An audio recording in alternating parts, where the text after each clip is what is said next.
이분은 일부는 여기 이제 전문가 패널을 간에 토론을 했고요. 이분은 시민 패널 모시고 얘기 듣는 자리입니다. 공지 사항이 하나 있는데요.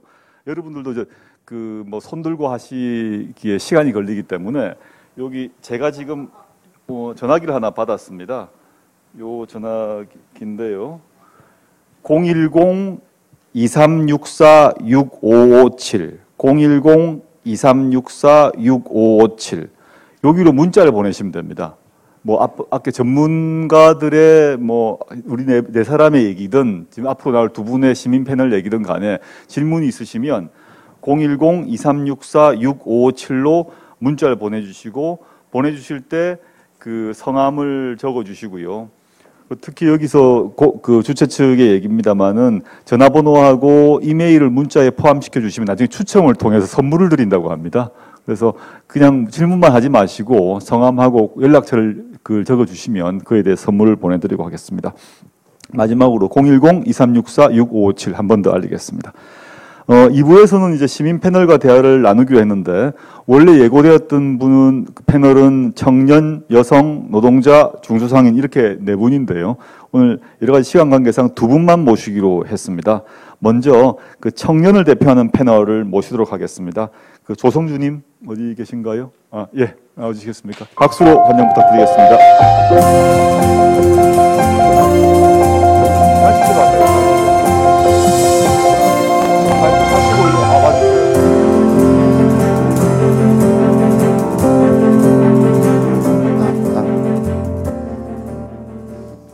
반갑습니다. 저는 올해 초까지는 청년유니온이라는 이제 청년들의 노동조합에서 정책 일을 했었고요. 지금은 청년들이 경제민주화를 좀 앞장서서 해나가자 해서 경제민주화 2030 연대 대표를 맡고 있습니다. 조성주입니다.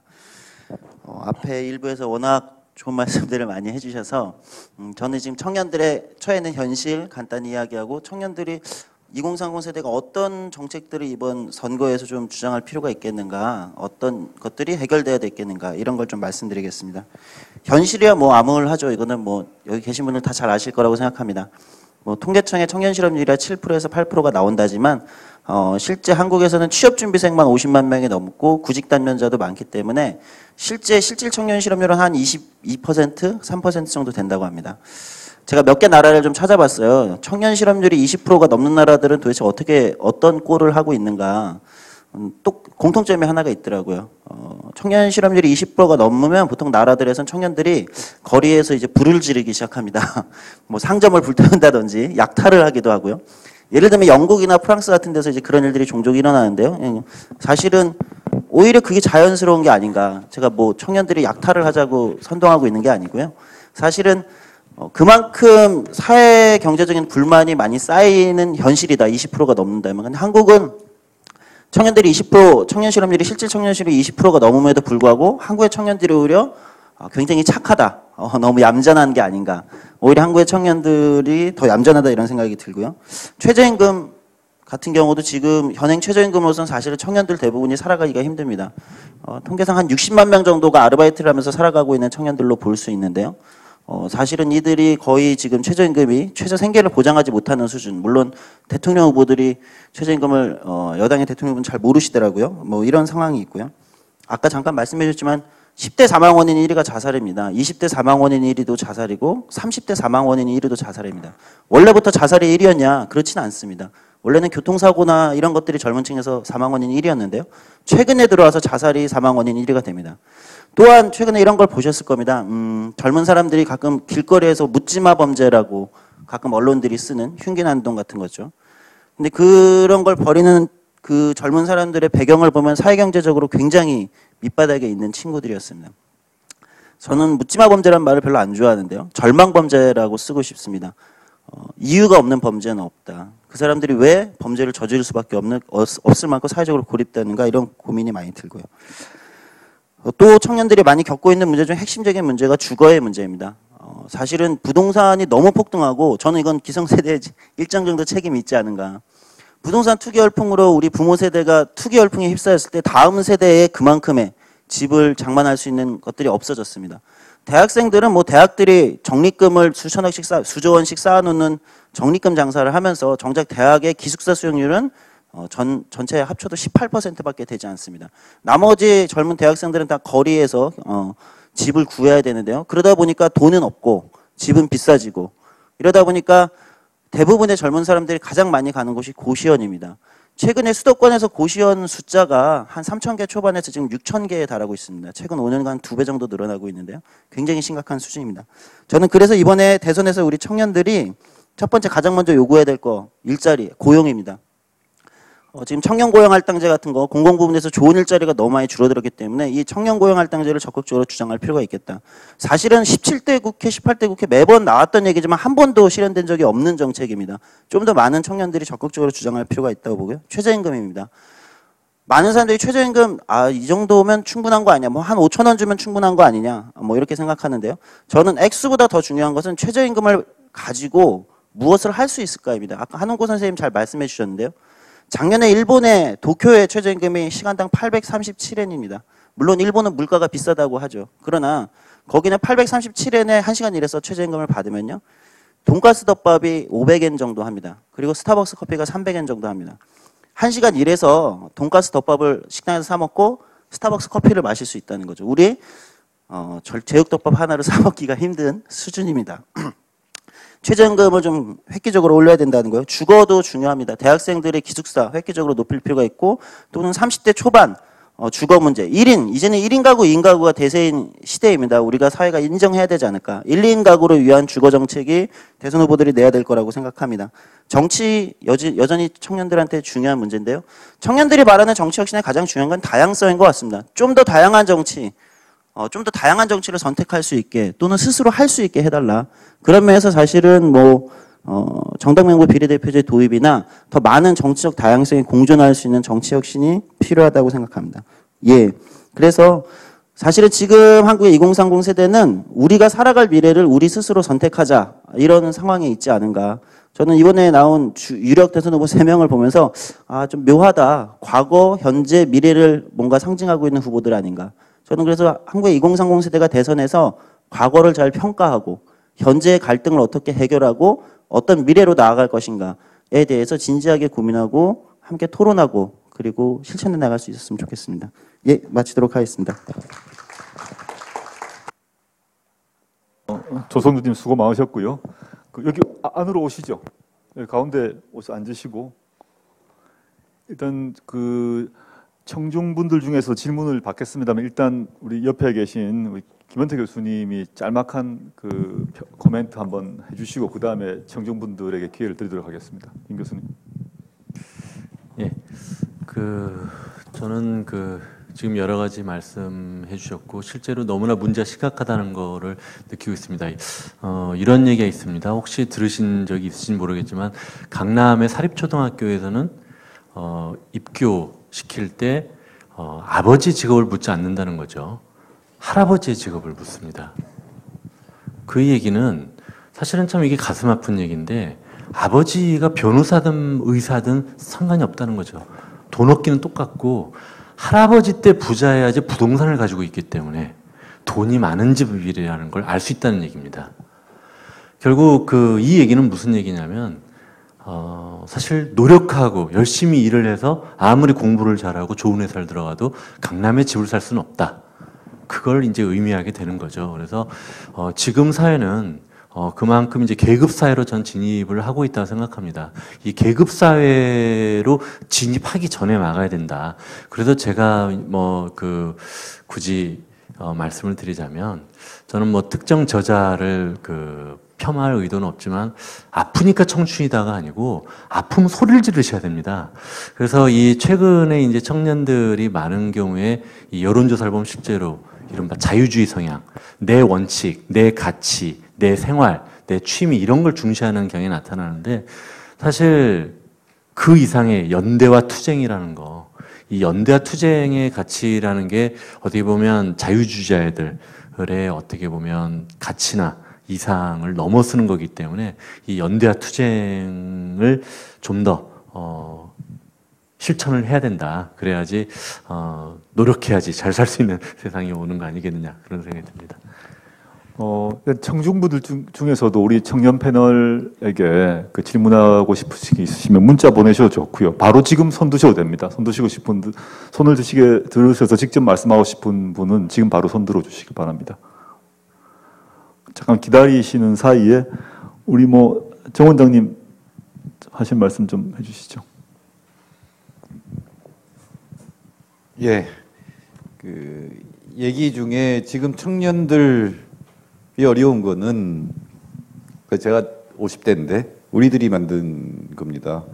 그래서 집값이 오른 거는 우리가 열심히 우리가 투기를 주도하진 않았지만 지금 집 못 사면 영원히 못 산다든가. 그러니까 집값이 오르니까 내 월급 속도보다 빨리 오르니까 어떻게든 집을 살려고 노력한 그 결과는 우리 모두 노력한 결과가 경쟁한 결과가 집값이 치솟았죠. 그러면 그중에 아주 일부만 자기 아이에게 집을 물려줄 수 있는 거고 나머지는 이제는 집을 못 사는 거죠. 보통이면은 아무리 월급 모아도 이제 집 살 수 없는 상태입니다. 다행히 이제 너무나 올랐고 그다음에 세계 금융 위기에 앞으로 10년 침체가 되면 집값은 떨어지기는 떨어질 겁니다. 근데 단순히 집값이 떨어지는 것이 아니라 낮은 가격에 언제든지 살 수 있는 누구나 원하면 정부가 임대해주는 집에 살 수 있는 그런 공공임대 체제로 가야 되겠죠.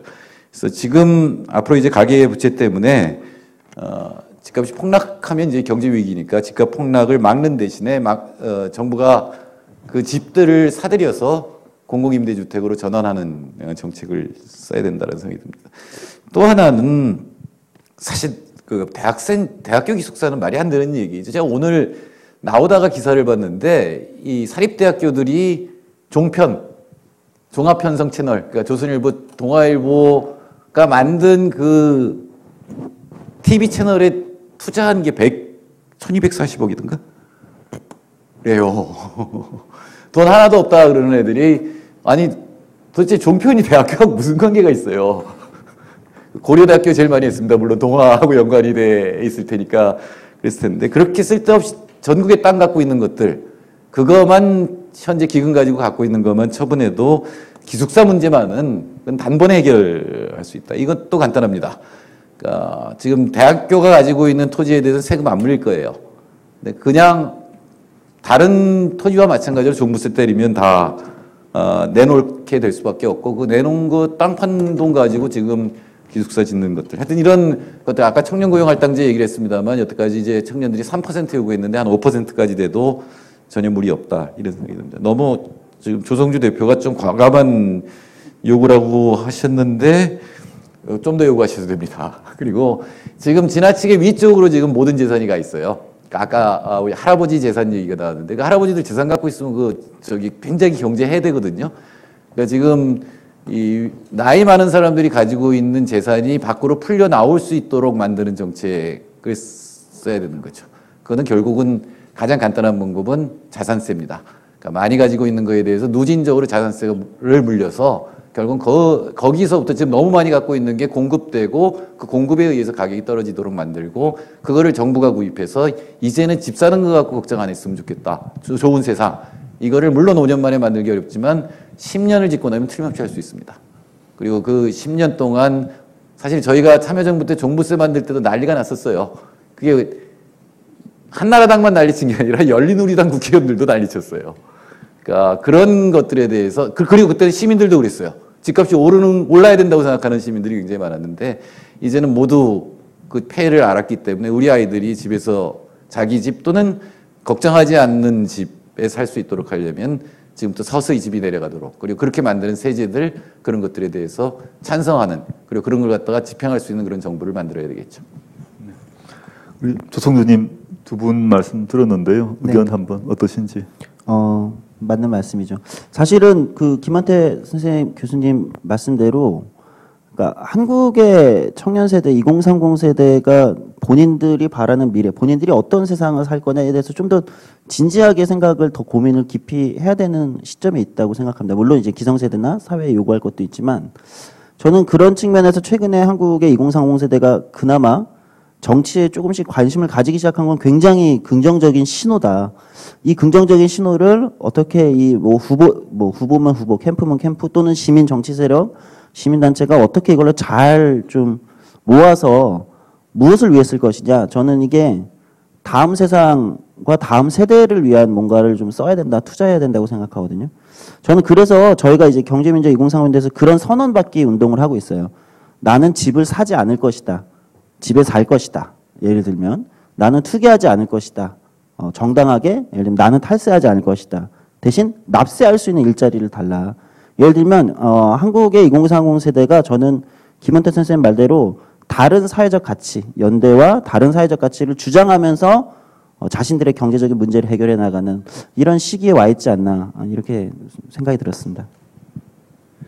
예, 지금 그 질문이 메시지로 몇 개 들어왔는데요. 20대 분이 보낸 거를 보낸 질문을 먼저 읽도록 하겠습니다. 아주 뭐 근본적인 질문이라고 생각이 드는데 그대로 읽겠습니다. 제가 잘 몰라서 그러는데요. 경제민주화가 되면 20대한테는 뭐가 좋습니까? 재벌 개혁이 되면 취업이 더 안 되는 것 아닐까요? 누가 답변하시겠습니까? 예. 정 원장님한테 전공으로 봐서는 정 원장님 하셔야 될 것 같습니다. 네. 사실 재벌 못 살게 하는 게 경제민주화는 아니고요. 경제민주화를 가장 원론적으로 정의를 한다면은 정치 민주주의와 마찬가지로 정치에서의 민주주의 1인 1표죠. 모든 사람이 한 표를 행사하는 것처럼 경제적인 의사결정에도 참여하고 그리고 의사결정에 참여한 만큼 책임지게 한다는 거죠. 그러나 기업에서는 사실은 노동자들이 가장 숫자가 많은데 한 표를 행사하는 것이 아니라 기업의 의사결정하는 데 전혀 배제되죠.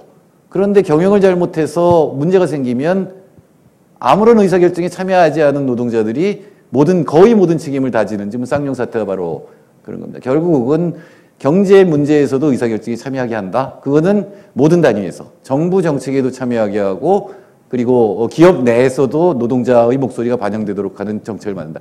왜 재벌 개혁에 자꾸 집중이 되냐면은 재벌이 바로 그런 경제적 의사결정에서 가장 큰 단위입니다. 가장 많이 영향력을 행사하고 관료들도 좌지우지하고 또 조중농하고 같이 연합이니까 그 재벌들이 모두 우리나라의 거의 모든 것을 움직이기 때문에 이제 재벌들에 대한 규제를 얘기를 하는 것이지 원래의 의미는 정부 정책이나 또는 기업 내의 의사결정에 참여하는 거다.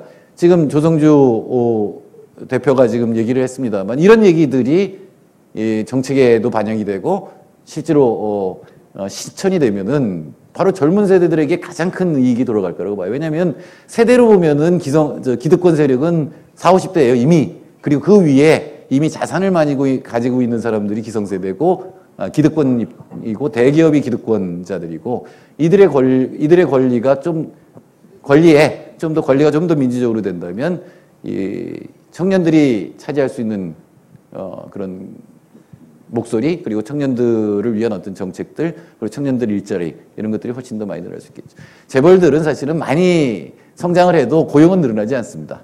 지금 확실하게 청년들 일자리를 보장해 주는 거는 중소기업 생산성이 올라가야 돼요.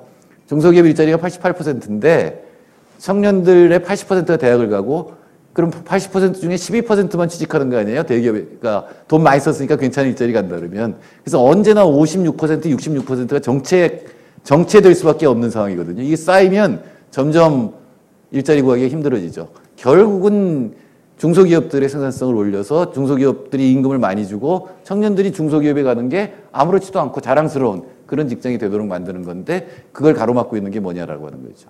그건 재벌들이고 또 여러 가지 금융 자유화라든가 이런 정책들이기 때문에 그런 것들을 바꾸면 청년들의 일자리도 자연스럽게 해결될 수 있다고 생각합니다. 예. 사실 제가 지금 가지고 있는데 또 제 전화기가 아니라서 또 사라졌어요. 누구 잠깐 오셔서 보이게 만들어주시면 좋겠고 이명박 정부 때 그 부자 감세 정책을 통해서 재벌에게 상속세, 법인세 모두 다 깎아줬는데 고용은 창출되지 않았습니다. 그러면 이제 청년의 고용 창출을 위해서는 정 원장님 말씀하셨던 것처럼 중소기업이 괜찮은 직장이 되어야 되는데 현재 재벌 개혁을 하지 않게 되면 그 재벌과 중소기업 사이에는 갑과 을 관계가 돼서 중소기업은 계속 나쁜 직장이 되니까 청년들은 가기 싫어하고 취업해봤자 망할 것 같으니까 임금은 더 낮을 것 같으니까 안 가게 되는 거죠. 자영업자도 마찬가지겠죠. 떡볶이, 순대, 재벌들이 다 들어오니까 창업을 하기도 힘든 조건이 되기 때문에 저는 재벌 개혁을 하게 되면 청년들의 일자리가 주는 게 아니라 늘 수밖에 없다 생각을 하고 있습니다. 질문 하나 더 왔기 때문에 또 여러 질문이 왔는데요.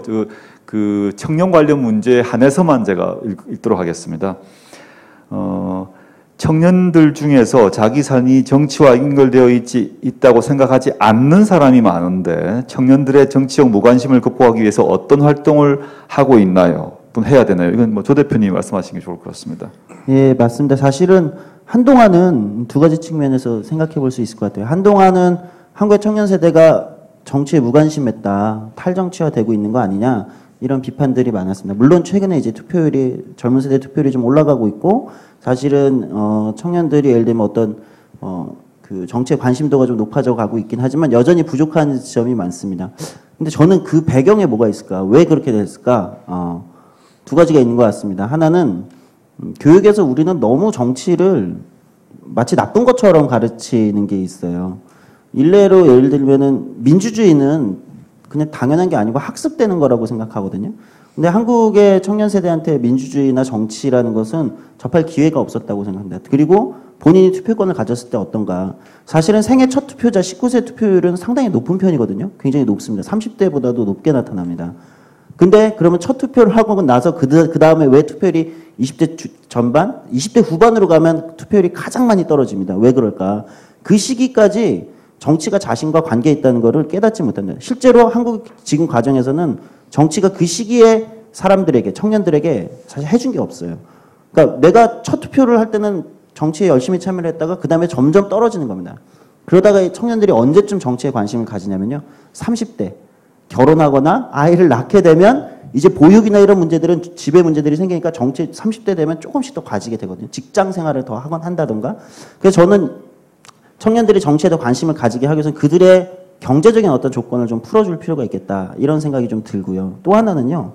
제가 좀 요즘에 가슴이 아픈 거는 투표를 하자. 지난 총선 때도 청년들 투표를 많이 하자. 이렇게 하면 나오는 답변이 어떤 답변이 많이 나오는지 아십니까? 그날 일 안 하면, 그날 알바 안 하면.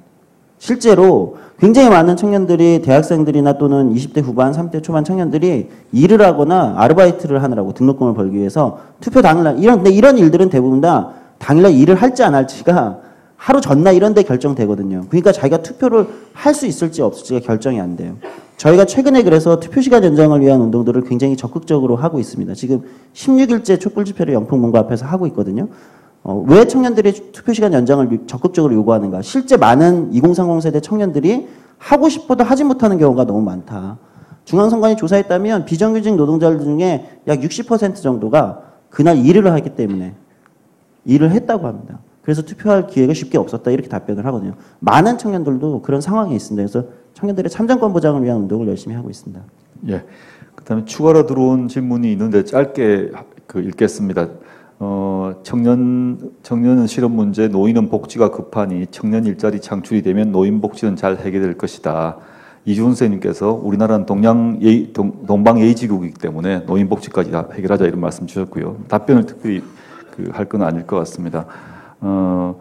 그 다음에 경제민주화는 재벌 특권의 철폐다 이런 말씀하셨던 거 하신 이제 문자가 왔고요. 이건 뭐 답변이 따로 필요할 것 같지 않습니다.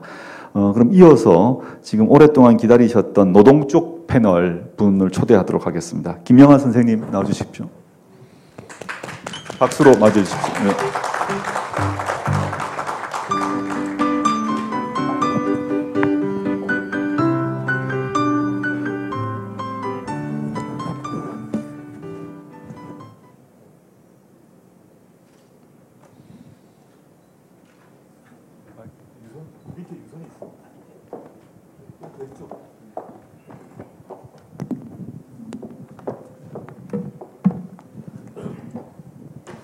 예, 안녕하세요. 저는 다산콜센터 상담원으로 일하고 있는 김영아라고 합니다. 반갑습니다. 저희가 9월 12일 날 처음 노동조합을 만들었습니다. 그러니까 상담원들을 이루는 이제 거의 처음으로 노동조합을 만들었습니다. 그래서 지금 한 달 약간 넘었는데요. 저희 거기서 이제 지부장을 하고 있고, 그래서 이제 5분이라는 시간, 짧은 시간 속에서 저희가 이제 노동에 대한 모든 얘기를 다 해드리기는 너무 어려운 문제인 것 같고, 그걸 제가 또 능력상 그 얘기를 다 해드리기는 못할 것 같고, 제가 일하고 있는 다산 콜센터에 대해서 이제 말씀을 드리고 저희가 왜 노동조합을 만들기 시작했고 그리고 비정규직 노동자로서 살아가면서 이번 대선을 어떻게 바라보고 있는지에 대해서 어제 밤새 생각을 고민을 많이 정리를 했는데 지금 막상 이렇게 제가 핸드폰으로 찍어갖고 왔는데 이대로 다 말씀을 잘 드릴 수 있을지는 잘 모르겠습니다. 일단 저희 다산 콜센터에 대해서 여기 다 서울시 사시는 분들이면 많이 한 번쯤은 다 이용을 해보셨을 거예요. 저희가 이제 5년 전에 이제 120 다산 콜센터를 만들어졌는데, 그러니까 저희가 하는 일은 25개 구청, 그 다음에 보건소, 시정, 그 다음에 수도요금, 교통, 시정일반, 그리고 여러 가지 이제 궁금한 건 뭐든지 물어보는 그런 안내를 하고 있습니다. 그런데 저는 서울시에서 이제 바로 고용되어 있는 노동자는 아니고 세계 업체에 파견되어 있는 용역회사가 있습니다. 그래서 거기 안에 이제 저희가 얘기하는 이제 간접 고용 노동자라고 얘기하는 비정규직 노동자 중에 이제 하나입니다. 그래서 저희가 이제 오세훈 시장이 처음 5년 전에 이 다산 콜센터를 만들었습니다. 무엇이든 물어보세요 이렇게 하면서. 근데 오세훈 시장이 이제 처음 다산 콜센터 만들면서 했던 얘기가 세계업체 외주를 주면서 서로 경쟁을 시켜서 효율성을 극대화시켜서 생산성을 올리겠다. 이런 취지로 이제 세계업체 경쟁 구도로 해서 만들었습니다. 이제 들어보시면 아시겠지만 업체 경쟁 속에서 죽어나는 거는 누구겠습니까? 전화 받는 상담원들 아니겠습니까? 콜센터에서 생산성이나 경쟁이라는 거는 누가 전화를 많이 받느냐거든요. 그 업체들 경쟁 속에서 고스란히 그 몫은 다 상담원들에게 돌아가는 거예요. 그래서 누가 전화를 많이 받느냐 이게 중요하기 때문에 밥 먹는 시간, 화장실 가는 시간만 빼면 헤드셋을 하루 종일 쓰고 물어보시는 내용에 대해서 컴퓨터를 막 찾아서 안내를 해드리면서 그걸 다 제가 얘기했던 내용들을 다 적으면서 그렇게 계속 하루 종일 일을 합니다. 그래서 저희는 따로 옆에 사람하고 중간중간에 얘기를 할 시간이 없어요. 그냥 계속 전화만 받아야 돼요. 누가 옆에서 그만뒀는지, 한 달 있다 그만뒀는지, 누가 왔는지, 없어졌는지 알 수가 없어요. 그런 여러 가지 경쟁들 속에서 너무 이제 이거는 아니다 싶었던 생각이 많이 들었어요. 그래서 노동조합을 이제 만들기 시작을 만들었고, 그래서 이제 저희가 이제 한 달 반 정도 됐는데, 그러니까 아까 효율성, 아까 그 얘기하면서 아까 생각했던 거 까먹을 뻔 했는데 중요한 얘기인데, 그 효율성이라는 그 안에는 사람이라는 건 없는 것 같아요. 그냥 거기서 그 사람이라는 건 없고 그냥 전화 많이 받고 생산성이 중요하니까 그게 중요한 거지, 그 안에서 전화 받는 사람이라는 거는 없는 건 거예요. 그냥 친절하게 전화 받는 기계, 이 정도? 전화를 누가 많이 받는 그런 게 중요한 거고, 숫자들이 중요한 거고, 1등, 2등, 3등 이게 중요한 거지 그런 거는 없었거든요. 그래서 이런 여러 가지들 문제들 때문에 좀 우리가 다 같이 해결을 해보자 이런 의미에서 노동조합을 만들었고, 그래서 저희가 한 달 반 정도, 9월 12일이니까 한 달하고 좀 일주일 정도 지났는데, 저희가 이제 박원순 시장님이 여러 가지 공약들을 걸고 이제 당선이 되셨잖아요. 그 중에 하나가 이제 비정규직 문제를 해결하시겠다는 그런 이제 큰 공약을 가지고 당선이 되셨는데, 그래서 나름 기대도 많이 했죠. 근데 이제 저희가 한 달 이상이 지났는데 서울시 교섭 공문을 몇 차례 보내고 면담도 요청을 했는데 한 번도 공식적으로 답변을 들어본 적이 없어요. 면담조차도 이루어지지 않았고, 그리고 이제 공식적으로 서울시하고 얘기를 한 적이 한 번도 없어요. 그래서 근데 이제 비선으로 이제 들어온 얘기는 너희는 업체 소속이지 서울시가 하는 그게 아니니까 그냥 업체랑 얘기를 해라. 우리는 제3자다. 이제 뒷짐지고 서 있는 거의 그런 형태거든요. 그래서 참 많이 조금 섭섭을 했는데 이 문제인 것 같아요. 이제 시장님이 이제 그런 공약을 내걸고 당선이 되셨지만 얼마나 진정성을 가지고, 그리고 실질적으로 공약을 가지고 당선이 되셨을 때 그 공약을 실질적으로 얼마나 그 현실 속에서 같이 현실적인 정책으로 만들어낼 수 있냐, 이런 거는 우리 유권자로서 좀 꼼꼼하게 따져봐야 될 필요가 있을 거라고 생각이 들어요. 그래서 대선 후보들도 지금 새누리당 무슨 당 뭐 비정규직 문제 얘기 안 하는 당이 하나도 없거든요. 모든 당 대선 후보들이 다 이 얘기를 해요. 근데 사실 실상 들어보면 정말로 이 대선 후보들이 아니면 이 정당들이 정말 비정규직 문제에 대해서 얼마나 진정성을 가지고, 얼마나 그런 의지들을 가지고, 얼마나 실질적인 정책들을 가지고 하고 있는지에 대한 문제는 우리 이런 비정규직 노동자로서 그리고 여기 계신 많은 유권자들이 그런 고민들은 꼼꼼히 좀 따져보고 대선에 임해야 되지 않을까 이런 생각을 했습니다. 감사합니다. 네, 고맙습니다. 노조 만드시고 한 달 대신 어떻게 보면 새내기 노조 위원장이십니다. 가운데 앉아주시죠. 예. 나오시기 쉽지 않으셨을 건데 나와주셔서 감사드리고요. 노동 문제에 대해서도 마찬가지로 특히 비정규직 노동자에 대한 여러 가지 인권 문제 또 개선 방책에 대해서도 그 질문 있으시면 뭐 문자건 아까 말씀드렸던 그 문자건 또 직접 손 들으셔도 아무 무방합니다. 질문해 주시고요. 일단 질문해 주시기 전에 패널 중에서 누가 하시겠습니까? 우리 또 뭐 경제 문제이기 때문에 정 원장님 한번 말씀해 주시면 좋겠습니다. 이러면 될 것 같아요. 이건 무슨 일반적인 정책 얘기는 아니고 사실은 아마 그 소속 회사에서 해주는 건 별로 없을 겁니다. 그죠? 그냥 거기 소속돼 있으니까 파견 나온 건데 제가 이 얘기는 민주노총에 가서도 얘기했고 여러 번 얘기를 했는데 그 노조를 만드는 동시에 그냥 협동조합을 만드세요. 그냥 여러분이 회사를 만드는 거죠. 그냥.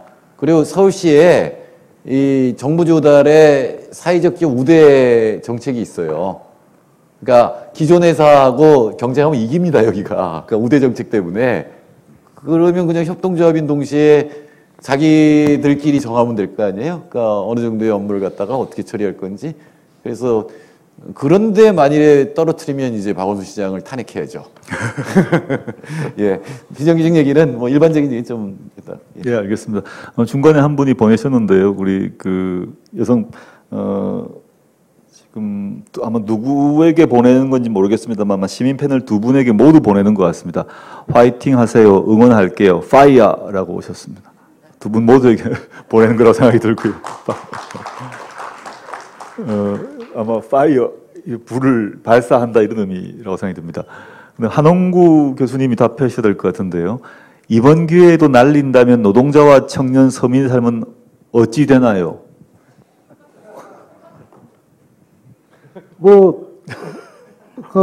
계속 어려운 거죠, 뭐.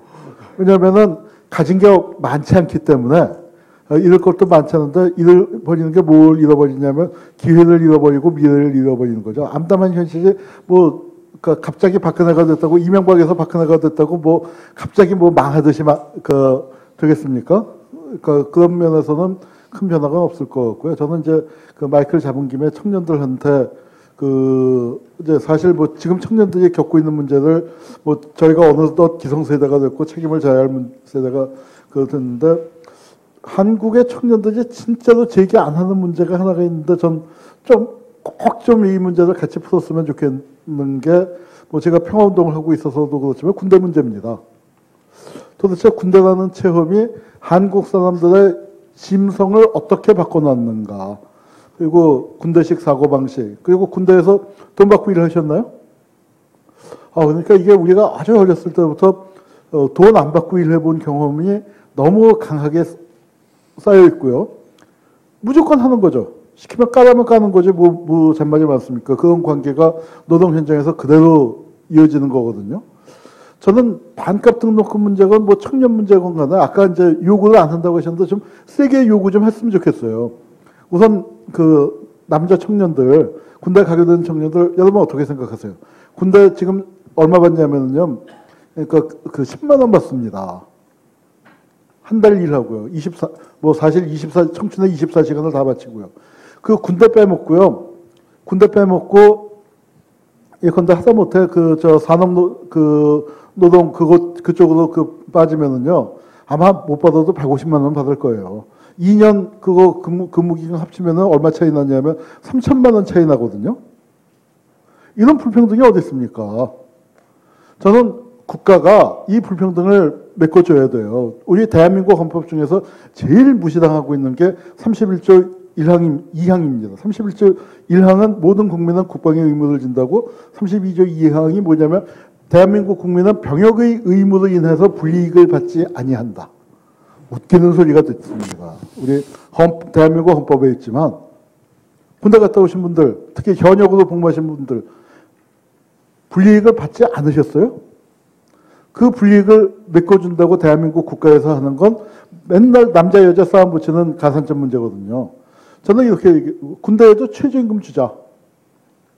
아니 이게 그러면 돈이 많이 들지 않느냐? 이거예요. 징병제는 돈이 안 들고 모병제는 돈이 많이 든다? 말짱 꽝입니다. 그 계정이 대한민국 정부가 돈을 부담하느냐, 정부 부담으로 잡히느냐, 부모 부담으로 놔둬서 정부의 통계에는 안 잡히느냐 차이죠. 저는 예컨대 군대에 가서 24개월 국방의 의무가 신성하다면 신성하지는 않더라도 쪽팔리지는 않게 대접을 해줘야 한다고 생각을 하고요. 젊은이들이 예컨대 군대 갔다 오는 친구들이 그래도 한 달에 한 30만 원 정도씩이라도 가장 최저임금 그 주면서 먹여주고 재워주니까 그거는 제하고 뭐 그래서 한 달에 한 30만 원, 40만 원이라도 저축해서 1년에 그래서 그러니까 2년 복무하고 제대할 때 그래도 한 1,000만 원 근처쯤 받아 나와서 그걸로 자기가 뭐 배낭여행을 가도 좋고 소자본으로 뭐 하나를 그 해봐도 좋고 아니면은 그 요새 이제 학교 다니다가 많이 가니까 국가를 위해서 2년 봉사했는데 국가가 1년 등록금 대주는 거 그렇게 아깝습니까? 저는 그거를 그런데 제가 제일 가슴 아픈 건 뭐냐면은 젊은 친구들이 욕을 안 해요. 군대를 아직 안 간 친구들은 실감을 안 하고 군대 갔다 온 친구들은 내 문제는 끝났다. 그렇게 되다가 군대 문제를 언제 다시 느끼게 되냐면은 자기 새끼가 군대 가게 될 때. 그래서 30년 후에 느끼게 되면서 악순환이 계속되어 왔는데 이 문제들을 젊은이들이 저는 그 젊은이들이 군대 문제를 해결하는 거 이거 남녀 관계에서도 굉장히 차이가 납니다. 남녀들의 감수성이 굉장히 달라지거든요. 그러니까 그런 문제들을 해결하기 위해서도 군대 문제가 청년들 사이에서 좀 아주 중요한 의제가 됐으면 좋겠다 하는 바람을 늘 갖고 있습니다. 네, 감사합니다. 지금 김영하 씨에게 질문이 온 것 같습니다. 이건 현재 노조 가입률이 어느 정도인지, 그다음에 노조원들의 교육 주된 내용을 뭘 하고 있는지, 목표를 앞으로 노조 활동의 목표를 어떻게 삼고 있는지 이런 질문입니다. 간단히 답해 주시면 노조 가입률부터. 저희가 일단 가입률은 아직 공개를 하지 않고 있어요. 근데 이제 저희가 상담원이 한 500명 정도 이제 얘기를 하고 있는데 그래서 이제 교섭할 정도의 인원을 지금 이제 현재 모은 상태고 지금 그리고 저희가 요구하는 거는 저희가 아까 제가 말씀 다 드리지 못했는데 저희가 이제 수도사업소 서울시 수도사업소 건물에서 이 콜센터가 있어요. 풍물시장 바로 옆에 수도사업소 건물에서 서울시 자산인 컴퓨터와 시스템과 그다음에 신입교육도 저희 서울시 공무원이 다 시키거든요. 지시도 다 공무원이 하고 뭐 보건소 이런 주무관들이 다 지시를 다 해요. 그러니까 저희 원청 그 서울시가 그게 하거든요. 명확하거든요. 그래서 저희가 요구하는 거는 그거예요. 중간에 업체 이제는 소용 필요 없다. 왜 중간에 업체에게 마진을 주고 그렇게 할 필요가 뭐가 있냐. 계속 경쟁구도 만들어서 그래서 서울시에서 직고용하고 정말로 일한 만큼 받을 수 있고 정말 보람되게 정말로 시민들에게도 전화를 많이 받으려면 빨리 끊어야 돼요. 3분, 5분 안에 빨리 끊어야지. 그래야지 내가 1시간당 받아야 되는 콜 양이 있거든요. 그걸 받아야 되니까 그렇게 시민들한테 정말로 문제가 있는 건 콜이 길어질 수밖에 없잖아요. 상담을 하다 보면. 근데 그거에 대해서 이제 싫어지는 거죠. 정말로 이제 시민들에게 정말로 친절한 상담이 되고 정말로 의미 있는 그런 다산 콜센터가 되려면 직고용이 돼서 정말로 시민들에게 돌아가는 이런 다산 콜센터가 되는 게 저희들의 목표고 요구입니다. 네. 이건 김 교수님 답하셔야 될 것 같은데요. 91년 군대에서 6,410원 받으셨던 장재훈 씨의 질문입니다. 길거리 플랜카드만 보면 새누리, 민주당, 진보당의 캐치프레이즈 또는 무언가 하겠다는 것이 구분되지 않습니다. 그럼에도 불구하고 일반 유권자가 그 내용의 진정성을 따지기보다 그냥 속을 것을 알면서도 묻지마 지지를 보내는 원인은 무엇이라고 생각하시나요? 설마 무상급식도 반대한 새누리당이 반값 등록금의 플랜카드를 거리에 내건다는 것이 저는 이해가 되지 않습니다. 묻지마 지지를 하는지. 이 투표 아주 어려운 질문인데요. 선거에 있어서 어떤 유권자가 어떤 결정을 하는 것은 사실 여러 가지 차원에서 하게 된다고 생각을 합니다. 사실 뭐 어떤 메시지에 유권자들이 그냥 놀아나는 건 아니고 때론 자신의 뭐 출신 지역일 수도 있고 때론 자신의 어떤 이념관 때론 자기의 직업적 이해관계를 중심으로 해서 이제 선택을 하게 되는데 사실 아까도 저도 이제 그렇게 생각하는 게 정말 한국 정치에서 가장 큰 문제는 유권자가 자기만 알고 선택하는 게 매우 중요하다. 제발 자기 이익에 자신의 어떻게 보면 계층, 자신의 직업, 자신의 어떻게 보면 사회적 어떻게 보면 입장에 따라서 사회경제적 입장에 따라서 정확한 선택을 하는 사회로 가야 된다.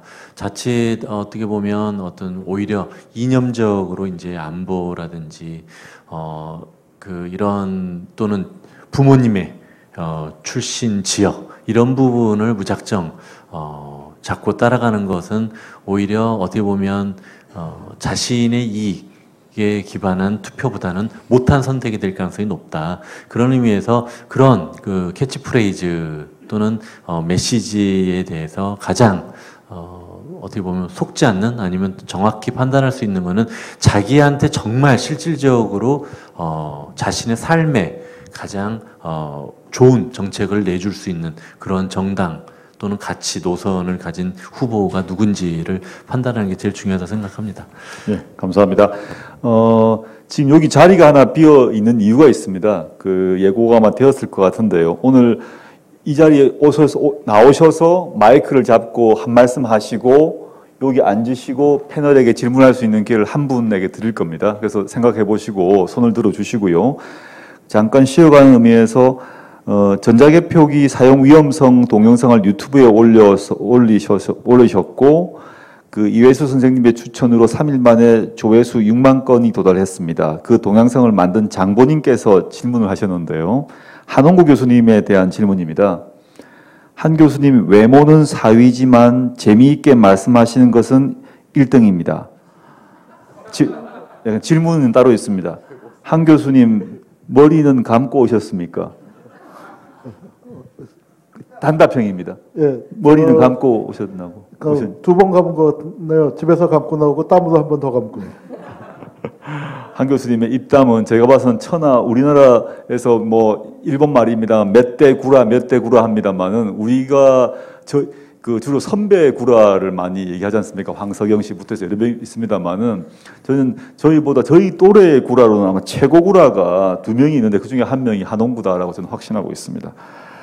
다른 한 분은 나중에 따로 부잣집 아들, 부잣집 아들. 이제 한 분 마지막 행사 마무리인데 여기 계신 분 중에서 한 분 손 들어 주시면 아무 상관없습니다. 무슨 얘기든 하실 수 있고 그 다음에 여기 앉으셔서 바로 더 없으십니까? 그럼 한 분 손 드신 분에게 먼저 손을 드셨습니다. 저기 뒷분이 나오시죠 나오셔가지고 여기 나오시면 되겠습니다.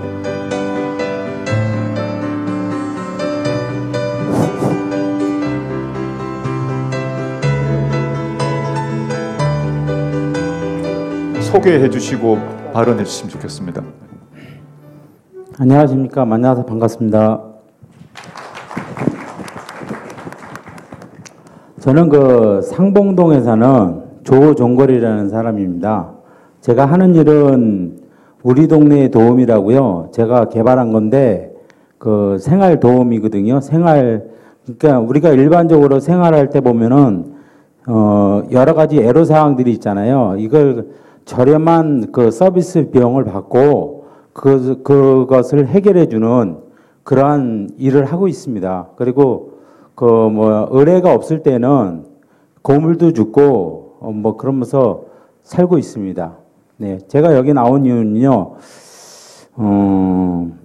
지금까지 이렇게 이렇게 포럼들을 참석하고 이렇게 오늘 같은 장소에도 이렇게 많이 와가지고 많이 들어보기는 했는데 보면은 마땅히 어떤 문제에 대한 해결책을 이렇게 하나를 딱 집어가지고 이렇게 그것을 제시를 하고 그것을 설명하는 그러한 분들이 참 부족하다라는 생각을 했거든요. 근데 저는 그런 걸 되게 많이 갖고 있거든요. 이것은 이렇게 해결하면 된다. 이런 걸 많이 갖고 있거든요. 그래서 오늘 처음 여기 나오는데 질문이 있으시면은 제가 지금 생각하고 있는 거 콕 집어가지고 나는 이것을 이렇게 해결하겠습니다. 라고 그 여러분들한테 말씀드릴 수 있을 것 같습니다. 네, 감사합니다.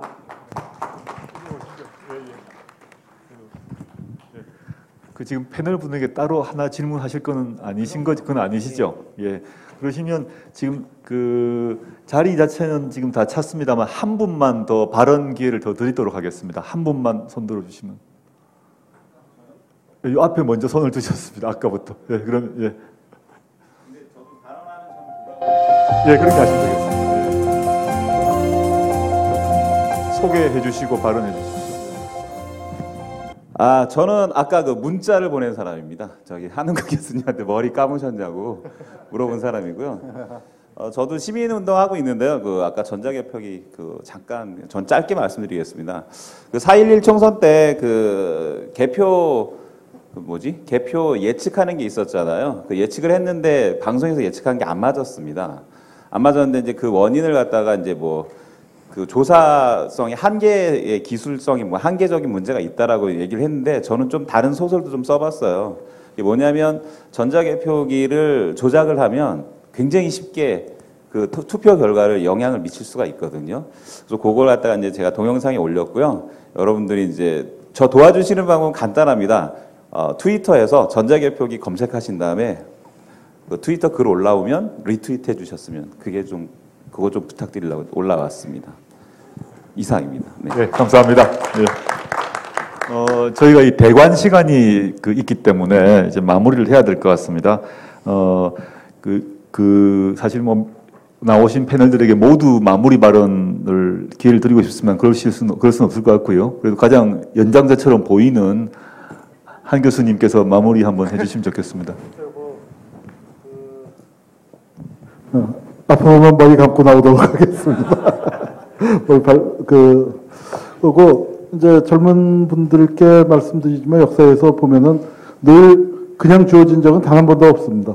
우리가 글쎄 숨 쉬는 거 빼놓고는 정말 모든 것을 다 하나씩 싸워서 그리고 지금 우리가 누리는 건 누군가가 피를 흘려서 누리고 있는 거죠.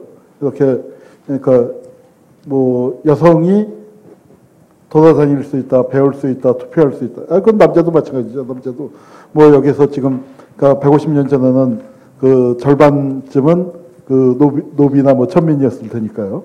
뭐 이제 그런 거 생각하면은 그러니까 젊은 세대들도 조금은 그러니까 그냥 가만히 주어지지는 않을 것이다. 그러니까 우리 정 박사도 조금 더 과감하게 요구하라 하셨는데 저도 같은 그 주문을 드리고 싶습니다. 예. 그럼 시민 패널 중에서 우리 조성주님에게 그 마무리 발언 드리겠습니다.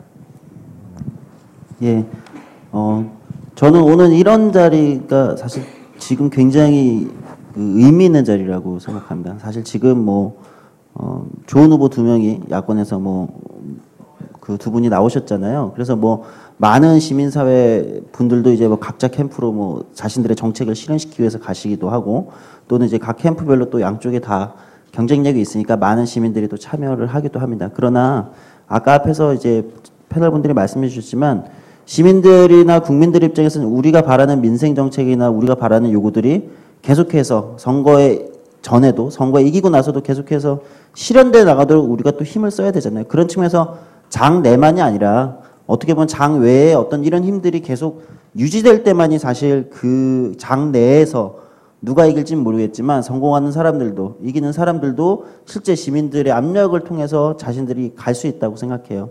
그래서 저는 오히려 이런 콘서트, 장 외의 콘서트가 이런 행사들이 훨씬 더 시민들이 많이 참여하는 행사가 이번 대선에서 제일 중요하지 않은가. 사실 여기가 장 외가 아니라 사실 여기가 진짜 라운드가 아닌가 이런 생각을 좀 해봤습니다.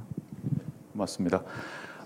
오늘이 사실 이 행사의 첫 번째인데요. 사실 이제 처음인데 바로 끝나는 게 아니라 앞으로 한 전국에 걸쳐서 돌 생각을 가지고 있습니다. 다음번은 27일 토요일 7시에 홍대 근처 그 가톨릭 청년회관 다리에서 또 있습니다. 그 경우 사회는 제가 봅니다만은 또 전문가 패널은 전혀 다른 분들을 모실 생각입니다. 이렇게 해서 그 서울 지역, 수도권, 뭐 광주, 대구까지 이미 일정이 잡혀 있는데요.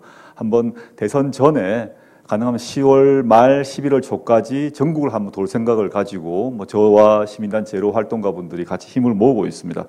오늘 얘기하실 뭐 그 화끈하게 뭔가 해결할 수 있는 답이 나온 것은 아니고 또 뭐 모든 것이 쫙 선명하게 밝혀진 것도 아닙니다만은 우리가 고민해야 될 지점들을 몇 가지 짚어줬다는 데 의미가 있는 것 같습니다. 무엇보다도 이런 모든 문제를 대선 문제를 특히 그 어떤 캠프에 들어있는 분들, 그 후보분들만의 문제가 아니라 그냥 보통 살아가는 사람들의 문제로 생각하도록 하는 그런 계기가 되었으면 좋겠다 생각을 하고요. 아까 그 정태인 선생님께서 말씀하셨습니다만 이것이 쌓이고 쌓여서 언젠가 한번 10월 언제쯤 잡아서 모두 뭐 광화문에서 한번 하는 것도 괜찮다는 생각을 해봅니다. 오늘 긴 시간 고생 많이 하셨고요. 모두 다 그 귀가하실 때 잘 돌아가시길 바랍니다. 감사합니다.